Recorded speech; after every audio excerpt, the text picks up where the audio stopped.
Good afternoon, everybody. How are we? It's a newsy day indeed. And last night we saw the very best of America. After spending nearly 300 days aboard the International Space Station, Butch Wilmore and Suni Williams are back on Earth. These two incredible astronauts were only supposed to be up there for 8 days, but because of the Biden administration's lack of urgency, they ended up spending 9 months in space. Joe Biden's lack of courage to act boldly and decisively was a big reason why Butch and Suni did not make it back until yesterday. But President Trump doesn't waste time. Immediately after taking office, President Trump directed Elon Musk and SpaceX to rescue these brave astronauts alongside NASA. The president also called the acting administrator of NASA and told her to bring the astronauts home as soon as possible. As acting administrator Janet Petro said herself yesterday, per President Trump's direction, NASA and SpaceX worked diligently to pull the schedule a month earlier. The president looks forward to welcoming Butch and Suni to the Oval Office when they are recovered. This historic mission brings new meaning to President Trump's promise to always look out for the forgotten man and woman.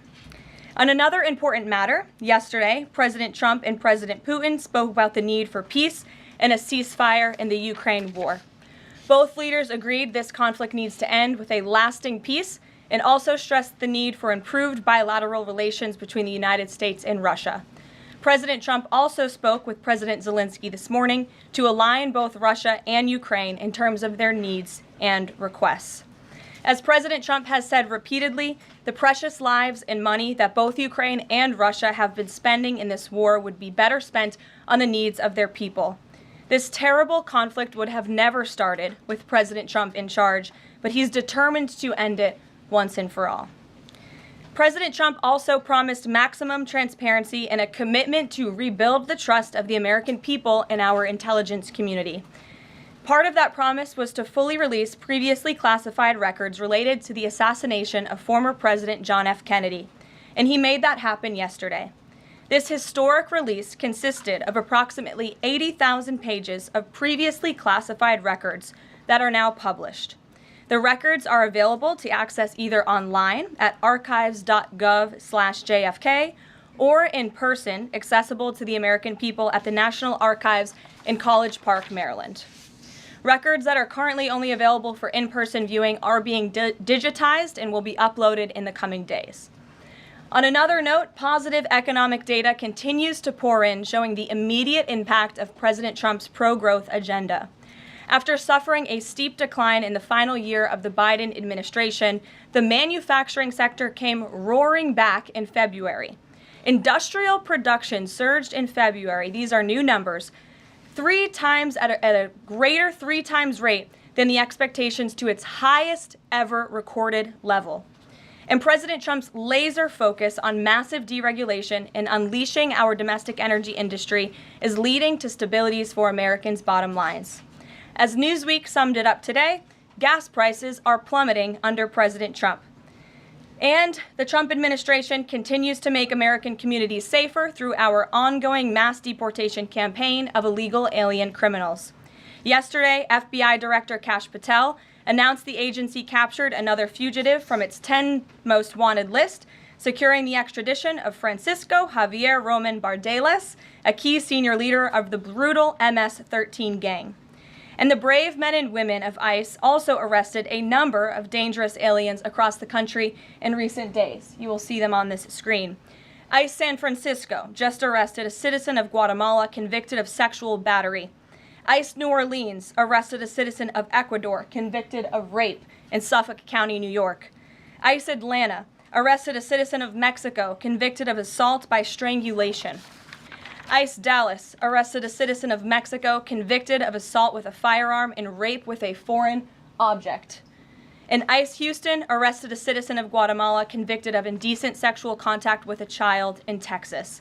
These are heinous criminal alien monsters who the previous administration allowed to flood into our country. And every time President Trump and this team deport one of them, our country becomes safer. Finally, before I open it up to questions, I want to tout how successful our efforts have been in filling out President Trump's administration. There have been a record number of 281 Senate confirmed nominations already, with another 280 in process.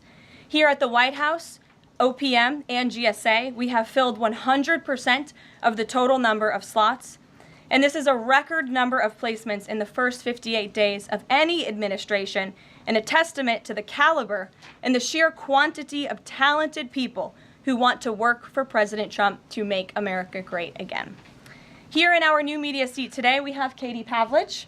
Katie is the editor of townhall.com, which is a subsidiary of Town Hall Media. It's a leading conservative news and opinion outlet based right here in Washington, D.C., with writers and journalists reporting around the country. Last year, Town Hall Media had 60 million unique users and 1.4 billion page views, with a broad reach on a number of social media platforms. With that, Katie, please kick us off. Thank you, Caroline. Really appreciate it. Sure. Thank you. So given the back and forth with this U.S. District Judge and the administration's use of the Alien Enemies Act, does the president plan to send new and additional flights of Venezuelan gang members, now designated as foreign terrorists, from the U.S. to El Salvador or elsewhere? Can Americans expect to see those flights sometime soon? Americans can absolutely expect to see the continuation of the mass deportation campaign that has been successfully led by this president, Secretary of Homeland Security Kristi Noem, and also our Secretary of State, Marco Rubio. Since you brought up the judges, I would like to point out that the judges in this country are acting erroneously.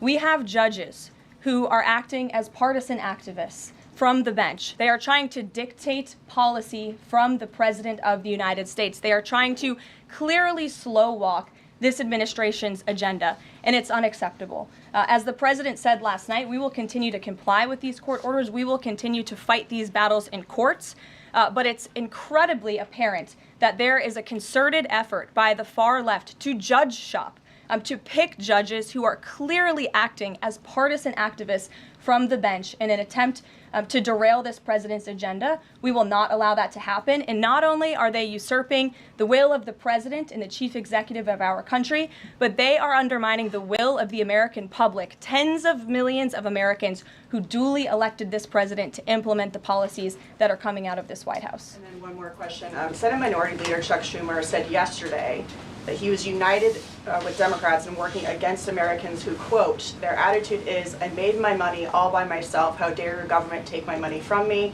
Or, I built my company with my bare hands, how dare your government tell me how to treat my customers?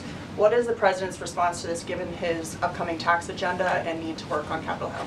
Well, we certainly hope that Democrats all of a sudden are for more money in the pockets of the American public. The president has made it incredibly clear that he is committed to tax cuts. He is committed to passing a big reconciliation package later this year, ending no taxes on tips, taxes on overtime, no taxes on Social Security for our hardworking seniors. And we encourage everybody on Capitol Hill to support that when it comes to the finish line, especially Democrats who clearly need a boost from the American public right now. Their approvals are at an all-time record low.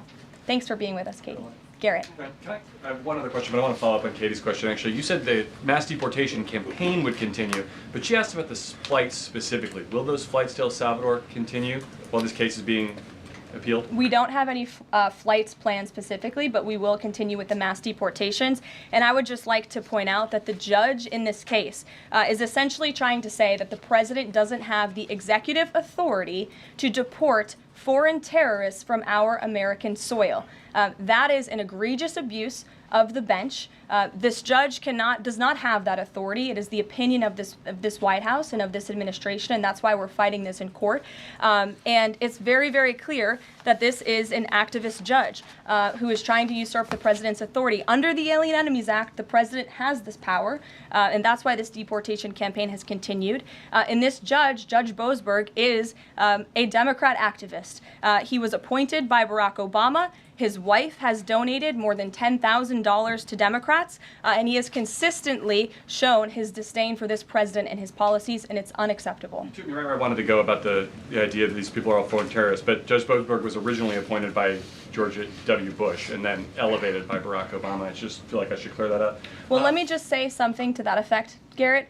67% of all of the injunctions in this century have come against which president? Donald J. Trump. Let me say that again. 60% of the injunctions by partisan activists in the judicial branch have come against President Donald Trump, and 92% of those have been from Democrat-appointed judges. This is a clear, concerted effort by leftists who don't like this president and are trying to impose or slow down his agenda. So, given that, do you think it's a good use of Congress's time and the president's political capital to try to impeach and remove a federal judge, which would take 67 votes you're unlikely to get in the Senate? Well, look, the president has made it clear that he believes this judge in this case should be impeached, and he has also made it clear that he has great respect for the Chief Justice John Roberts, and it's incumbent upon the Supreme Court to rein in these activist judges. These partisan activists are undermining the judicial branch by doing so. We have co-equal branches of government for a reason, and the president feels very strongly about that. Jackie. Thanks, Karen. What options does the president have to, he says he's going to follow court orders. He wouldn't defy a court order, but he's raised these concerns about these judges acting in such a partisan way. What option does he have to ensure that his agenda continues to move forward while this is ongoing and the judges appear to be trying to just block and delay and impede? Well, you're right. They are trying to block, delay, and impede. This is lawfare. The president is no stranger to it. He faced it in his campaign, and this is a continuation of the lawfare that President Trump faced as a candidate, and he's now unfortunately facing as a president. Clearly, these partisan activists in the judicial branch didn't get the memo on November 5th when the American people overwhelmingly re-elected this president to continue with mass deportations. So White House counsel and the Department of Justice are working on this. They're appealing these cases, and we will continue to use the full weight of the White House counsel's office and the president's team of lawyers to fight this in court, because we know we will win even if we have to go all the way to the Supreme Court. One more on TDA. Andy McCarthy said in an interview with Hugh Hewitt, he certainly agrees with what the president is trying to do with the Alien Enemies Act, but he's not sure that the law is completely on his side. He cites some previous Supreme Court rulings dealing with enemy combatants in wartime, says that even they have a right to challenge their detention in court. He raised concern also that while TDA has been designated as a terrorist organization, these individuals hadn't been prosecuted for terrorism. So my question is, will the president ask Congress potentially to declare war on these cartels for the invasion that he's talked about so that he's on stronger legal footing? Well, we absolutely disagree with the legal opinion of the individual that you mentioned. We would not have moved forward with this if we didn't believe the president. This was within the president's executive authority to continue with this mass deportation effort under the authority provided to him under the Alien Enemies Act. And when you read the act, as I did last time at the podium, a predatory incursion is absolutely what has happened with Tren de Aragua. They have been sent here by the hostile Maduro regime in Venezuela, and the president, immediately upon taking office, designated TDA as a foreign terrorist organization. And under this act, it is within the president's authority to deport these terrorists. And anybody trying to defend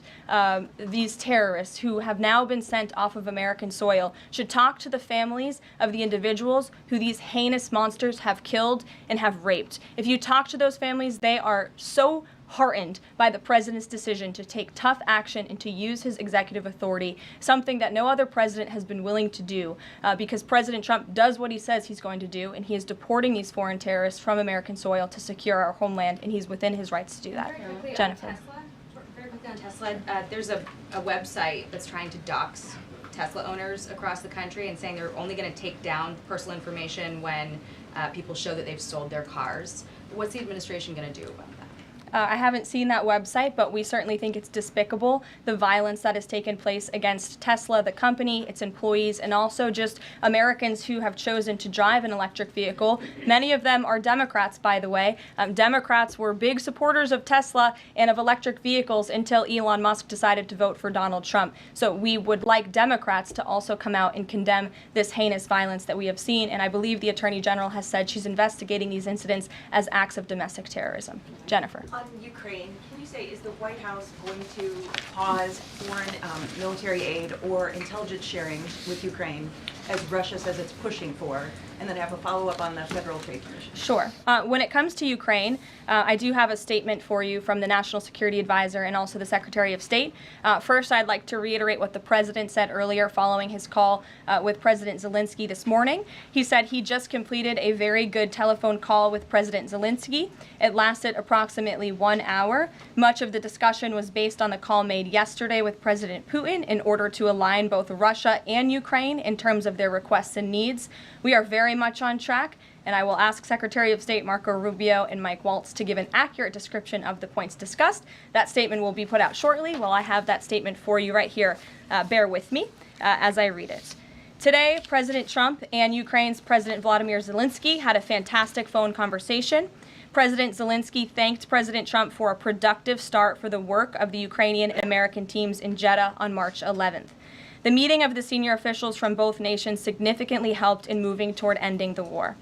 President Zelensky thanked President Trump for the support of the United States, especially the Javelin missiles that President Trump was first to provide in his efforts towards peace.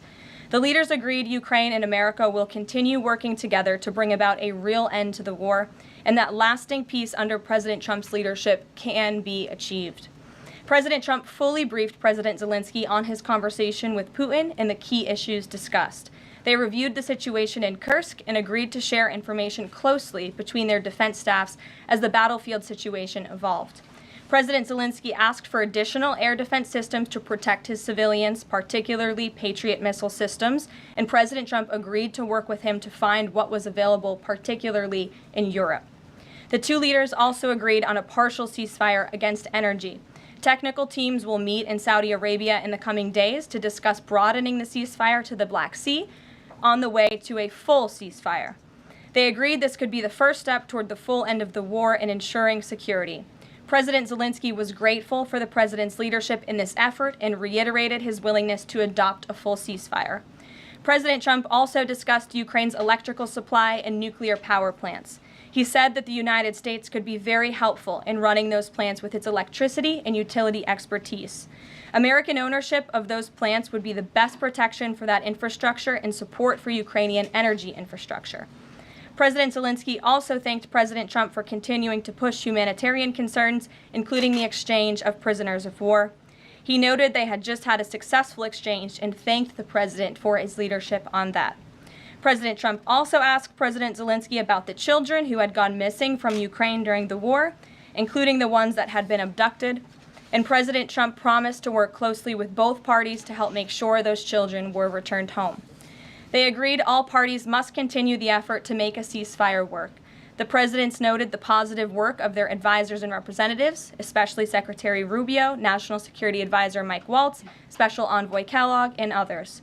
The presidents instructed their teams to move ahead with the technical issues related to implementing and broadening the partial ceasefire. The presidents instructed their advisors and representatives to carry out this work as quickly as possible.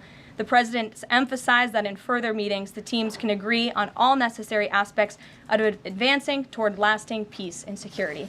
That is a lengthy statement that was just given to me, so thanks for bearing with me. Our office will, of course, provide this after. And as you know, as I just pointed out in the statement, the president's team of negotiators and national security experts will be heading to Saudi again later this week to continue working on and ironing out the details. But I would just like to emphasize we have never been this close to peace, and it's only because of President Trump that we are here. I think a couple of years ago, as you all reported on the war, it was incomprehensible to have a partial ceasefire in this conflict. And today, that is true because of the leadership of this president. So they Mary. agreed to closely share information between their defense staffs. Does that mean all intelligence sharing will continue? So the White House is rejecting Russia's request to pause that? Intelligence sharing in terms of defense for Ukraine will continue to be shared. Mary. Thanks, Caroline. I have two questions. One on the United States Institute of Peace and then on the Supreme Court, if that's okay. Sure.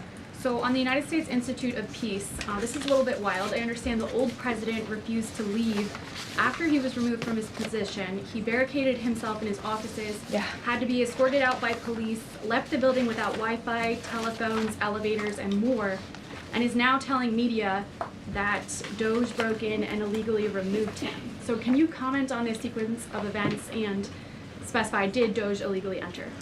I'm really glad you brought this up, Mary. We were made aware of this story by individuals at Doge, at Elon Musk's team, and also at the State Department who were unable to access this building. And it became very clear that there was a concerted effort amongst the rogue bureaucrats at the United States Institute of Peace to actually physically barricade themselves essentially inside of the building to prevent political appointees of this administration who work at the direction of the President of the United States to get into the building. There was a piece in the Daily Caller, thank you for sharing the truth on this, about what happened. Staff contacted the MPD in an attempt to prevent Doge personnel from entering. They barricaded the doors. They also disabled telephone lines, internet connections, and other IT infrastructure within the building. They distributed flyers internally, encouraging each other to basically prevent these individuals from accessing the building. I use this to say this is what Doge and this administration is facing. It's a resistance from bureaucrats who don't want to see change in this city. President Trump was elected on an overwhelming mandate to seek change and implement change, and this is unacceptable behavior. Thank you. And just really quick on the Supreme Court, I know it's been almost 3 years now since the leak of the draft Dobbs opinion to Politico, actually. A leak which sparked protesting outside the homes of the justices and even brought on one attempted assassination attempt. I know Justice Alito said that it made the justices targets for assassination, but yet the Supreme Court has not tracked down any leaker. Does the White House have interest in finding out who that leaker was, and can you comment on that at all? I know generally speaking the president has an interest in finding leakers and he believes it's unacceptable, and it's the position of this administration. You've seen the Secretary of Homeland Security has taken tough action at her agency. Leaking is unacceptable to this president and to the leaders across the board in this cabinet, especially when it puts people in harm's way. Sure. Thank you, Caroline. A mom whose daughter was forced to change in a locker room with a biological male at school filed a complaint with the DOJ. How will the Trump DOJ deal with violations of President Trump's orders protecting women and girls like this? I would defer you to the Department of Justice on that specific case, but the president has made it incredibly clear that it is the policy of this administration that there are only two genders, male and female, only two sexes rather, male and female, and that we are not going to tolerate such behavior by men pretending to be women. The president will continue to strongly stand for the rights of women and girls, not just in sports and on athletic fields, but also in private spaces like locker rooms and bathrooms. Sure. Go ahead. Thank you. On the FTC, two quick questions. Can you explain the president's thinking in his decision to fire the two Democratic commissioners, especially given that Mark Meadow is on track to be confirmed next week and there would be a Republican majority? My biggest question is why now? Sure. Because the time was right to let these people go, and the president absolutely has the authority to do it, and they were given ample notice in a letter that I believe your outlet reported on, so it pretty much explains exactly why this administration chose to let those individuals go. Is the ultimate goal to get this to the Supreme Court to try to overturn the 1935 precedent? The goal was to let these individuals go. If we have to fight it all the way to the Supreme Court, we certainly will. Rachel. Back to those deportation flights to El Salvador, can the administration provide any more details on how authorities determined that each of those men were in fact members of a gang? And if the White House can publish images, photos, videos of those men, why can't the administration just release basic information like their identities and names? We are not going to reveal operational details about a counterterrorism operation, but what I can assure you, as I said on Monday, we have the highest degree of confidence in our ICE agents and our Customs and Border Patrol agents who have committed their lives to targeting illegal criminals in our country, particularly foreign terrorists, and they had great evidence and indication. They have the highest degree of professionalism, and they were 100% confident in the individuals that were sent home on these flights and in the president's executive authority to do that. Just to follow up, I know in the last briefing you cited privacy concerns as a reason why the administration may not be able to reveal the identities. What exactly are the privacy rights of immigrants who were deported that the administration says were dangerous enough to be sent to El Salvador and sit in a prison? Again, as I just said, we're not going to reveal the operational details of a counterterrorism operation for quite obvious reasons. We're trying to combat terrorism here in the United States of America. Jeff. I could ask something else about the phone call yesterday. There was a couple different readouts from the Kremlin and the U.S. on a couple different points. One was energy and infrastructure. The U.S. statement said energy and infrastructure. The Kremlin said energy infrastructure. What is your understanding of what the actual substance of that disagreement was, then I have one other question on that. I would defer you to the readout that was provided by the White House. That's our understanding, and that's the truth. And if I could ask a question about the judge as well. How does a president define a bad judge? Is it just someone who disagrees with him? And is that a dangerous precedent in this case, because this is a temporary ruling from Judge Boasberg that he could ultimately rule in your favor? Is he setting up a standard here for calling for the impeachment of a judge who may ultimately rule on your side? No, it has nothing to do with disagreeing with the president on policy. It's with disagreeing with the Constitution and the law. And it's trying to usurp the authority of the executive branch of this country. It's having baseless reasoning for these injunctions. And it's a clear effort by these judges to slow roll this president's agenda. And if you just look at the injunctions that this president has faced, deporting foreign terrorists from our homeland, hiring and firing of executive branch employees, which when the president is the executive of the executive branch. You also see an injunction by a partisan activist judge when it comes to the Secretary of Defense trying to determine the readiness of our troops and the qualifications of our troops in our armed forces. Does a single district court judge really have more authority over the Commander-in-Chief and the Secretary of Defense to determine who should serve in our United States Armed Forces? Absolutely not. Anyone who has taken a basic civics lesson can understand that, and it's ridiculous lawfare that we are witnessing. And it's. Said he supports.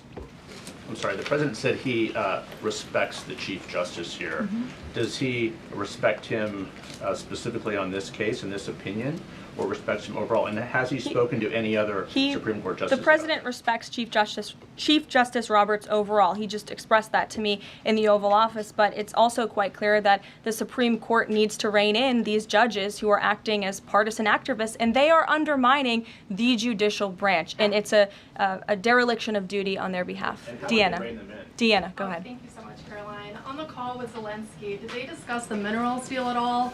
Is that back on the table, and what do the Ukrainians have to do to get that back on the table? And then one on the Russia call as well. Again, I just provided a very lengthy readout of the call that was provided by the Secretary of State and the National Security Advisor. And now we have moved beyond the economic minerals deal. We are at a place of peace. We're at a partial ceasefire, and we're moving towards a full ceasefire and a long-standing peace in this conflict. And that's great news for the American public. The Kremlin readout mentioned that Trump and Putin spoke about potential U.S.-Russia hockey games. And the Kremlin readout also said that Russia wanted the U.S. to stop U.S. intelligence and U.S. funding to Ukraine. The president has said that that conversation did not happen. Just wondering if you can get us any more clarity on that. And also, again, if it's energy infrastructure or if it's energy and infrastructure, because I think there is a big difference between that. Again, as for the readouts of the call, I would defer you to ours. And when it comes to the topic of hockey, it did come up. However, we're more interested in securing a peace deal than scheduling hockey games right now. Sean. Hey, about the deportation flight. So was it the president himself who directed the planes to stay in the air after the judge ordered them to turn back? The president signed invoked the Aliens Enemies Act with a proclamation, which then directed the Department of Homeland Security and the Department of State to move forward with the plan of action. And as I said yesterday, all of the planes that were subject to the judge's written order took off before the order was submitted in court. I was asked and answered that question multiple times yesterday. Kate, go ahead. Is the president still considering pressuring Russia with sanctions or tariffs to try to get a full ceasefire? And is there any kind of deadline or timeline that the White House has in mind for when that pressure might ramp up? Again, the president had a nearly 2-hour-long call with President Putin yesterday. We provided a readout of that call, and we have his negotiating team heading to the Middle East this week to continue these discussions in regards to sanctions and any other details. I'm not going to give a readout of those from this podium. And on TikTok, is Oracle the leading contender for a deal? And would the U.S. back a deal that keeps TikTok's algorithm and the underlying technology still in Chinese hands? As President Trump does so well, we don't get ahead of ourselves when we are in the midst of the art of the deal. So when the president and this team are ready to announce a deal on TikTok, which is a high priority for the president, we will make that known. I've seen that reporting, but I'm not going to comment on it just yet. Sure, go ahead. Thank you, Press Secretary Levitt. Some prominent Trump supporters have been making the case that Derek Chauvin deserves a pardon. They argue that he did not receive a fair trial. Joe Biden and other Democrats actually implied that he was guilty while the trial was going on. BLM rioters had these jurors under immense threat and pressure. Mainstream media, frankly, many news outlets here today are complicit here. They chose to ignore the autopsy report. They chose to ignore the full body camera footage. They decided to slander Derek Chauvin as a racist cop instead. Does the administration believe Derek Chauvin received a fair trial, and will they consider a pardon moving forward? The president has been asked and answered this question. He said it's not something he's considering at this time. Philip. Thank you. Two questions. First, just a follow-up on the readouts from those calls.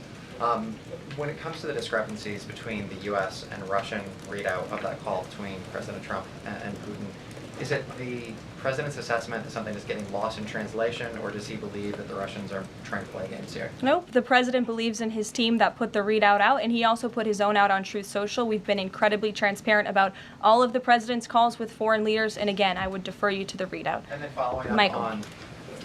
Thank you, Caroline.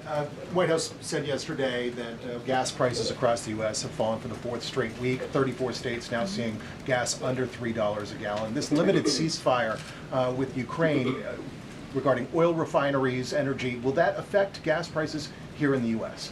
Well, it's certainly the president's hope that gas prices will continue to fall, and he's working every single day to ensure that we do. As you just mentioned, there's been very encouraging data. Inflation is cooling and gas prices are falling. The president has established a National Energy Dominance Council, and it's ultimately the president's goal. And this administration is working hard on it every single day to increase our energy production right here in the United States of America, to have it Trump energy boom like we saw in our first term, which will not only lead to lower fuel prices here at home, but also lessen the rate of inflation that was created by the previous administration. One more on Tesla, Caroline. Tim Walz, Governor Walz, saying last night he frequently checks Tesla stock, in doing so to, quote, give me a little boost during the day. How should Americans view politicians who take pride in the downfall of an American car company? I think that's quite sad, but I think Governor Walz unfortunately is living a sad existence after his devastating defeat on November 5th.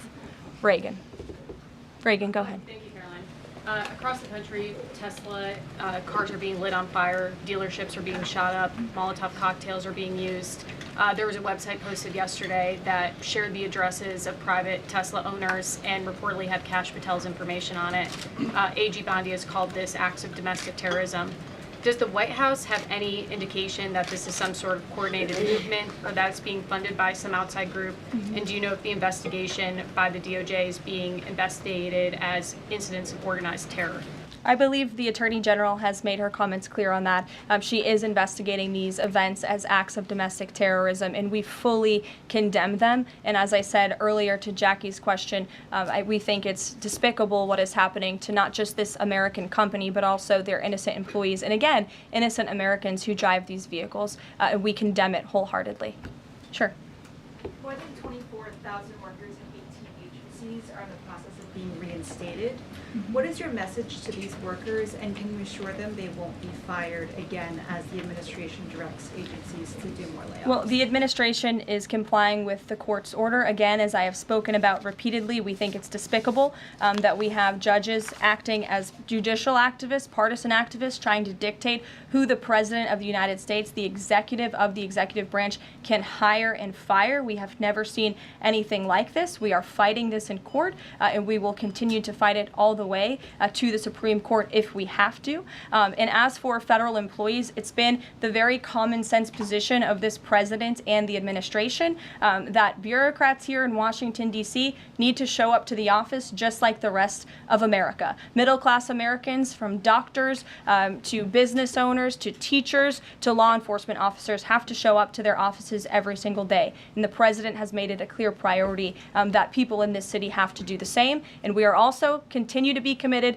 to reducing the scale of our workforce and to reducing the size of our federal bureaucracy here in Washington, D.C. to save taxpayers' money.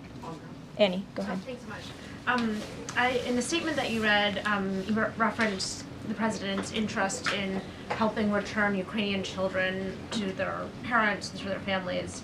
There's an organization that provides intel and information about those children that their aid has been cut. It's a Yale University program that used foreign aid. And I'm curious if, as part of this new thinking with Ukraine, that aid might be unfrozen. I have no updates about that or that specific program at this time. Karen.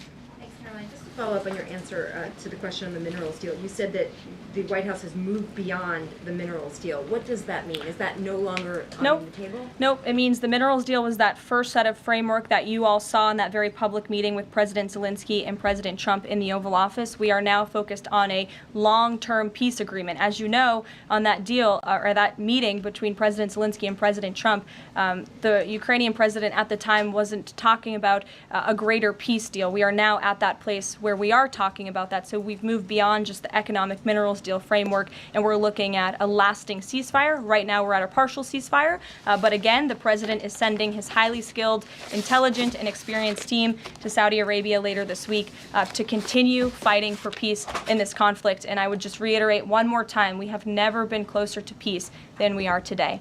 Thank you very much, everybody. We'll see you later. Carol, you got the question.